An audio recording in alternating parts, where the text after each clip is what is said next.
Justice Abhijit Ganguly বলেন ২০০ বছরও রাস্তায় বসে থাকলে লাভ নেই, আদালতে আসুন, আইনি জটিলতায় আটকে আছে চাকরি।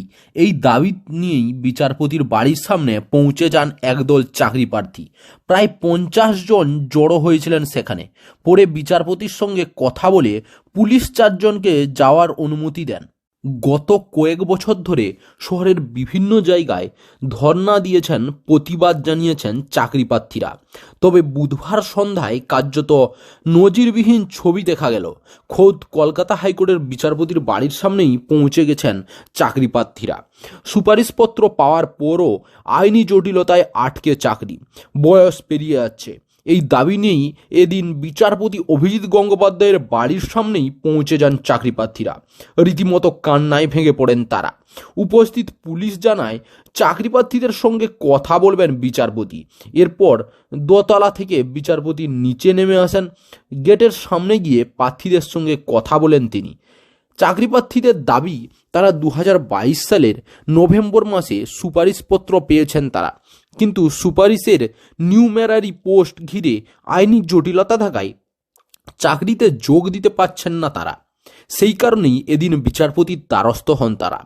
কিছুক্ষণ অপেক্ষার পর নেমে আসেন বিচারপতি। বিচারপতিকে সামনে দেখে প্রার্থীরা সমস্যার কথা বলেন। সব শুনে বিচারপতি প্রশ্ন করেন তারা কেন আদালতে যাচ্ছেন না।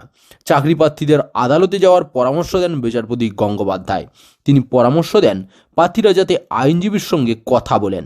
এ কথা শুনে এক চাকরি প্রার্থী বলেন, টাকা কোথা থেকে জোগাড় করব বলুন, এত টাকা কোথায়?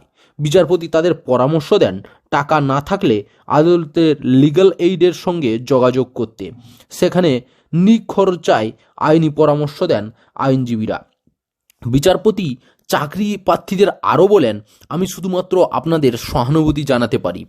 আমার কাজের একটা সীমাবদ্ধতা আছে, গুন্ডির বাইরে তো আমি যেতে পারবো না। আপনাদের সঙ্গে দেখা করার কথা নয় আমার, শুধুমাত্র আপনাদের প্রতি সহানুভূতিশীল বলেই দেখা করেছি। আমি শুধু পরামর্শ দিতে পারি। সাংবাদিকদের মুখোমুখি হয়ে বিচারপতি বলেন, যারা এতদিন ধরে রাস্তায় বসে আছেন তারা আদালতে যাচ্ছেন না কেন? ওখানে না বসে থেকে আদালতে চলে আসুন না। হাজার দিন ধরে রাস্তায় বসে থেকে কি হবে? বিচারপতি প্রশ্ন তুলেছেন, রাস্তায় বসে যারা আন্দোলন করছেন তাদের কি আদৌ প্যানেল বা ওয়েটিং লিস্টে নাম আছে? তাহলে তারা আদালতে যাচ্ছেন না কেন? তিনি আরও বলেন, আদালতে শত শত মামলা হয়, বহু মানুষ বিচার পান, অনেকেই চাকরি পেয়েছেন।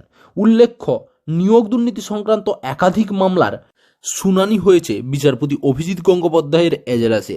তাঁর নির্দেশেই কেন্দ্রীয় সংস্থা নিয়োগ মামলার তদন্ত শুরু করে অনেক মামলায় তাৎপর্যপূর্ণ রায়ও দিয়েছেন তিনি।